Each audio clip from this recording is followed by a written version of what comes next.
وہاں پر ایک کرمل بیس ہے اس کا اسرائیل کا، اس کو نشانہ بنایا گیا ہے. بڑے پیمانے پر وہاں پر نقصانات ہوئے ہیں کرمل بیس پہ. اس سے پہلے بھی حملے کیے جاتے رہے ہیں، لیکن اب جو النصر 2 میزائل کے ذریعے وہ جو حملے کیے جا رہے ہیں اس کے نقصانات بہت شدید قسم کے سامنے آ رہے ہیں. وہاں پر ہیلی کاپٹرز کو جاتے ہوئے دیکھا گیا ہے، ساتھ میں ایمبولینسز کو جاتے ہوئے دیکھا گیا ہے. تو وہاں پر ایک اسٹیٹ آف ایمرجنسی وہاں پر نافذ ہے.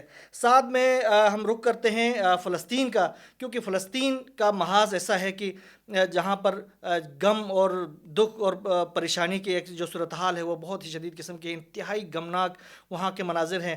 آج بھی اسرائیل کی جانب سے جبالیہ کے علاقے میں بڑے پیمانے پر حملے کیے گئے ہیں. 7 مکانات وہاں پر تباہ کیے گئے ہیں، جس میں تقریباً 170 سے زائد افراد اس میں شہید ہو چکے ہیں اور متعدد اس میں زخمی ہیں. یہ سارے جو ہیں وہ خواتین ہیں، بچے ہیں اور بزرگ لوگ ہیں. یہ بہت بڑی ڈیولپمنٹ ہے. اس کے ساتھ ہی غزہ کی پٹی کے شمال میں واقع کمال عدوان جو ہاسپٹل ہے اس کے اوپر مسلسل طور پر اس پہ حملے کیے جا رہے ہیں. گزشتہ دنوں میں جو ہم نے اپنے ولاگ میں بتایا تھا کہ اس میں جو دوسری منزل ہے کمال عدوان ہاسپٹل کی، اس کو تباہ کیا گیا تھا. اب اس کے جو دیگر منازل ہیں ان کے اوپر حملے کیے جا رہے ہیں. وہاں پر عام بچے ہیں، خواتین ہیں اور وہ بیمار ہیں، وہ کوئی زخمی ہے، ان کو نشانہ بنایا جا رہا ہے اور ان کو شہید کیا جا رہا ہے. اس کے ساتھ ہی حماس کے جو مجاہدین ہیں ان کی جانب سے بھی مسلسل طور پر اسرائیل کے خلاف کارروائیوں کا سلسلہ جاری ہے. القسام بریگیڈ نے جبالیہ میں یاسین 105 میزائل سے بڑے پیمانے پر حملے کیے ہیں اسرائیلی فورسز کے اوپر، ان کی گیدرنگز کے اوپر، جس میں ان کے بڑے نقصانات سامنے آئے ہیں. اس کے ساتھ ہی ان کا ایک فوجی بلڈوزر بھی تباہ کیا گیا ہے، جس میں وہ جو سوار 2 اسرائیلی فوجی تھے وہ بھی ہلاک ہو چکے ہیں.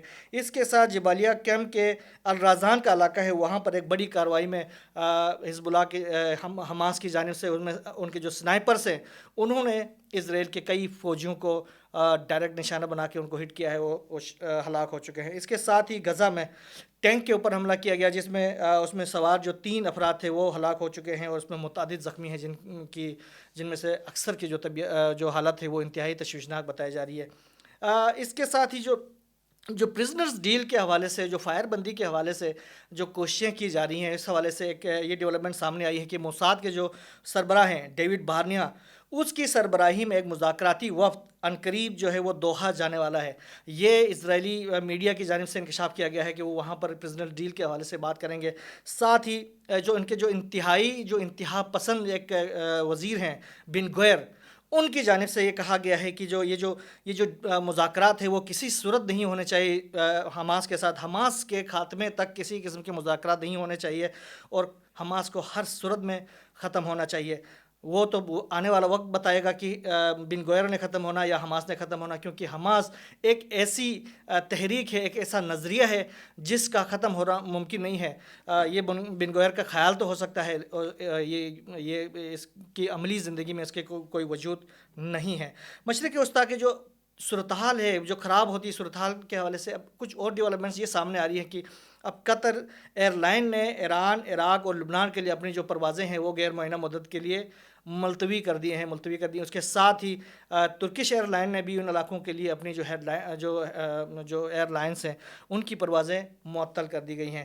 اچھا، نیو یارک ٹائمز نے ایران اور اسرائیل کی جنگ کے حوالے سے کچھ انکشافات کیے ہیں، جس میں انہوں نے کہا کہ ایرانی حکام کے حوالے سے نیو یارک ٹائم نے یہ دعویٰ کیا ہے کہ اگر اسرائیل کا رد عمل وسیع ہوا تو ہمارا ممکنہ رد عمل حیران کن ہوگا. یہ ایرانی حکام یہ کہہ رہے ہیں according to New York Times. اور وہ یہ کہتے ہیں کہ ہم آبنائے ہرمز کے جو ذریعے جو جہاز رانی ہے اس کو اور ہر قسم کی اس کو ٹریفک کے لیے بند کر دیں گے، اور وہاں سے جو انٹرنیشنلی جو ٹریڈ ہوتی ہے تیل کی وہ سپلائی کو ہم روک دیں گے، جس کی وجہ سے دنیا میں تیل کا ایک بہت بڑا بحران پیدا ہو جائے گا. ساتھ میں ایران کے جو سپریم لیڈر کے حوالے سے نیو یارک ٹائم نے یہ انکشاف کیا ہے کہ انہوں نے کہا کہ اپنے حکام کو انہوں نے کہا کہ اسرائیل کا جواب دینے کے لیے تمام تر منصوبوں کو فوری طور پر عملی جامہ پہنانے کے لیے اپنی تمام تر تیاری مکمل کریں. یہ ایک بہت بڑی ڈیولپمنٹ ہے. ساتھ میں گزشتہ رات ایک بہت بڑی کارروائی ہوئی ہے جنوبی کوریا کے اندر. یہ ایک بہت بڑی ڈیولپمنٹ ہے. یہ رہا ہے کہ جو جنگ ہے، ایک طرف جو روس اور یوکرین کی جنگ ہے اور دوسری طرف یہ جو مشرق وسطیٰ کی جنگ ہے وہ اب ایکسپینڈ کر رہی ہے، وہ پھیلتی جا رہی ہے. یہ کوریا کے اندر جو جنوبی کوریا کے اندر ہوا یہ ہے کہ یہ جو بوسن کا ایک علاقہ ہے جو ایک اسٹریٹجک اہم لوکیشن ہے جنوبی کوریا کے، یہ ساحلی شہر ہے جہاں پر امریکی ایک اڈا تھا، بہت بڑا اڈا ہے، وہ جو ویژولس میں نظر آ رہا ہے اس میں دیکھا جا سکتا ہے، اس میں اچانک سے آگ بڑک اٹھی ہے اور یہ جو اڈا ہے وہ مکمل طور پر جل کر خاکستر ہو گیا، اور اس کے بارے میں کہا جا رہا ہے کہ یہاں پر بڑی مقدار میں اسلحہ موجود تھا۔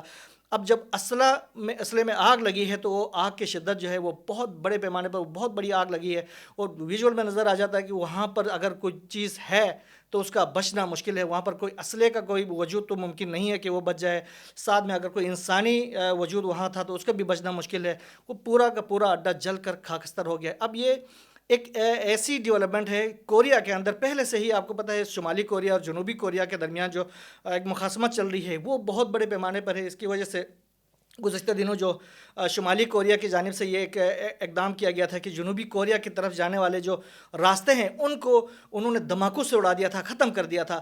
اس کے ساتھ ہی کم جونگ کی طرف سے یہ سامنے آیا کہ انہوں نے 10,000 فوجی ہیں وہ رشیا بھیج دیے تاکہ وہ یوکرین کے خلاف لڑیں رشیا کے سائڈ میں۔ جب یہ اقدام یہاں سے شمالی کوریا سے سامنے آیا تو جنوبی کوریا کی جانب سے بھی اقدام کیا گیا، انہوں نے اسلحہ بھیجنا شروع کیا گیا یوکرین کی طرف۔ تو اس کے ساتھ ہی جو 30th پیرلل ہے، جو کہ یہ 30th پیرلل دراصل وہ لائن ہے، وہ سمندری لائن ہے جو شمالی اور جنوبی کوریا کو تقسیم کرتا ہے، یہ جو 30th پیرلل ہے وہ سمجھے کہ ایک طرح سے بارود کے دہانے پہ کھڑا ہو گیا تھا۔ تو یہ اب اس دوران اب یہ جو کارروائی ہونا، یہ کارروائی کوئی یہ اچانک سے لگنے والی کوئی آگ نہیں نظر آ رہی، یہ لگائی گئی آگ ہے۔ تو یہ آگ اب کس نے لگائی؟ یہ رشیا نے لگائی یا شمالی کوریا کے آپریٹوز نے لگائی یا پھر مشرق وسطیٰ کے کسی ایکٹر کے جانب سے یہ کارروائی کی گئی ہے؟ جو بھی ہوا ہے بہت بڑا اقدام ہے، اور اس میں امریکہ کو یہ ایک پیغام دیا گیا ہے کہ ہم آپ کو ٹوٹلی مانیٹر کر رہے ہیں، آپ جہاں جہاں پر بھی ہیں ہم آپ کو مانیٹر کر رہے ہیں، اور انشاءاللہ آپ کا مقابلہ اسی طریقے سے کیا جائے گا جس طریقے سے آپ دنیا کو ڈی اسٹیبلائز کرنا چاہتے ہیں۔ یہاں بس اتنا ہی، ایک نئے ولاگ کے ساتھ آپ کی خدمت میں حاضر ہو جائیں گے۔ اللہ حافظ۔